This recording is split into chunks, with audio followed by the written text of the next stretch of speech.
ও বোলো কেনেহে খবৰ চবৰ ভালে আছে নে চবে? এয়া এইখন যে দেখিছে এইখন হৈছে গুৱাহাটী আৰু উত্তৰ গুৱাহাটী সংযোগী নতুনকৈ বনাই থকা ব্ৰিজখন। বনাই থকা মানে বনা কমপ্লিট হৈছে আৰু এইখন উন্মোচন হ'বই আৰু ফেব্ৰুৱাৰী 14 ফেব্ৰুৱাৰীত হ'ব। আজি 1 তাৰিখ হৈ যাব বেছি দিন নাই আৰু। তো মই ভাবিছো এই ব্ৰিজখন অলপমান দেখুৱাও আপোনালোকক। সেইকাৰণে আহিলো মই আজি ব্ৰিজখনত।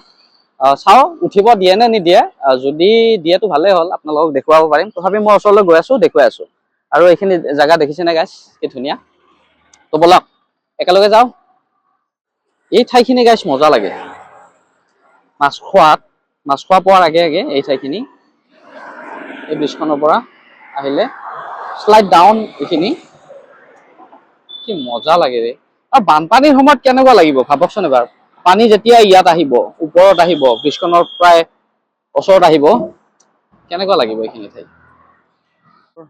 যিটো মেইন ৰাস্তাটো সেইফালে আৰু নতুন যিটো ব্ৰিজ বনাই দিছে, নতুন ব্ৰিজখন এইখন। আৰু যিখন উত্তৰ গুৱাহাটী আৰু গুৱাহাটী সংযোগী নতুন ব্ৰিজখন হৈ আছে, এইখন এইফালে আছে। তাৰ উইংছ এইটো দেখিছেনে কিমান ধুনীয়া ডিজাইনটো। মই গৈ আছো এতিয়া নতুন যিখন ব্ৰিজ আছে তালৈ গৈ আছো এইফালৰ পৰা। আৰু এই ব্ৰিজখনৰ মানে এনেকে চাইডেদি এটা খোজ কঢ়াৰ কাৰণে ৰাস্তা বনাই দিয়া আছে। আপুনি একদম যিটো ভূটনাথ পাৰ হৈ য'ৰ পৰা এই ব্ৰিজখন আৰম্ভ হৈছে, কালিপুৰ বুলি কয়, তাৰে পৰা গোটেই ব্ৰিজখনৰ পৰা ব্ৰিজখনেৰে এনেকুৱা এটা ৰাস্তা আছে, খোজকঢ়া ৰাস্তা একদম মাছখোৱালৈ। এতিয়া চাৰিওফালে তাৰমানে ব্ৰহ্মপুত্ৰৰ ওপৰত ব্ৰিজ হৈ গৈছে চাৰিওফালে। চাওক এইয়া ব্ৰহ্মপুত্ৰৰ পানী নাই এতিয়া, বহুত দূৰত আছে ব্ৰহ্মপুত্ৰ। বেলেগ হওক নহওক গাইজ, ব্ৰিজখনেৰে খোজকাঢ়ি কিন্তু বিৰাট মজা লাগিছে, বিৰাট মজা। আপোনালোকে আহিবচোন, ইয়াতে আহিলে ইয়াতে খোজ কাঢ়িব অলপমান, কি মজা।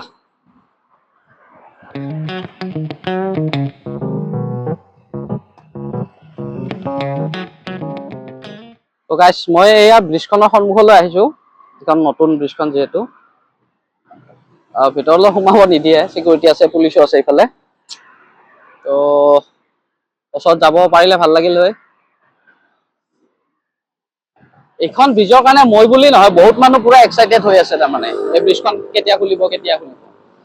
ব্ৰিজখনৰ মাজতে তাৰমানে এইখিনি কাম বাকী আছে, এইখিনি অলপ বেলেগ কিবা হ'ব। তাৰমানে ব্ৰিজখন ইয়াৰ পৰাতো এইফালে এনেকে অলপ জাগা খালী ৰাখি থৈ দিয়া আছে, এইখিনি চাগে কিবা ফটো উঠাৰ কাৰণে পইণ্ট হ'ব বা কিবা এনে ষ্টপেজ হ'ব ইয়াতে।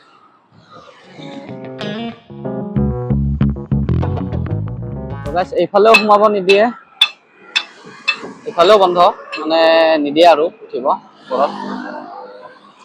তো এয়াই আৰু বাহিৰৰ পৰা তাৰমানে এইটো ৰাস্তাৰে যিয়ে যায়, বাইক লৈ যাওক বা গাড়ী লৈ যাওক, চবে ইয়াতে ৰখি ৰখি ফটো মাৰে। আৰু চবে গাড়ীৰ পৰা এনেকে ভিডিঅ' হলেও কৰি যায় তাৰমানে। পুৰা এক্সাইটেড মানুহ এইখন ব্ৰিজৰ কাৰণে। ইখন ব্ৰিজত গাইজ যেতিয়া ৰাতি হয়, মানে লাইট বিলাক যেতিয়া জ্বলাই দিয়ে, কি মজা লাগে। সেইখনৰো লাইট মোটামুটি জ্বলাই দিছে আৰু আছে, এইখনৰ লাইটো মোটামুটি জ্বলাই দিছে। অলপ আন্ধাৰ হলে আৰু ধুনীয়াকে দেখা যাব, গতিকে মই দেখুৱাম। অলপ টাইম ৰখি আছো মই ইয়াতে, অলপ জ্বলাইছে লাইট বিলাক কিছু, কিন্তু আন্ধাৰ হলেহে গম পোৱা যাব। তো মই দেখুৱাই আছো, গোটেইখিনি দেখুৱাম ধুনীয়াকে। তো গাইজ এয়াই আৰু নতুন ব্ৰিজখন। এইখন অপেনিং হ'ব গৈ আছে 14 ফেব্ৰুৱাৰী।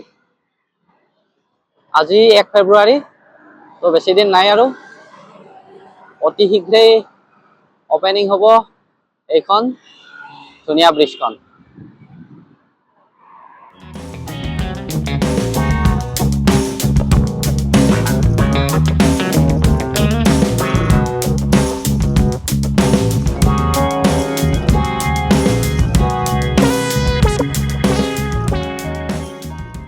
তো গাইজ এয়াই নতুন ব্ৰিজখন।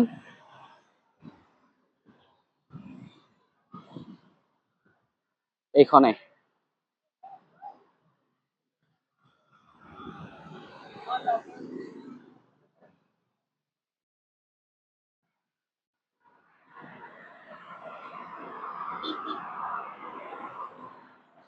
আৰু গাইজ এইখনে হৈছে অসমৰ প্ৰথমখন 6 লেন অভাৰ ব্ৰিজ।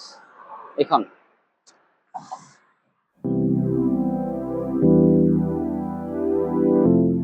তো যিহেতু ব্ৰিজখনত উঠিব নিদিয়ে না, তো ভালকে দেখুৱাব নোৱাৰিলো।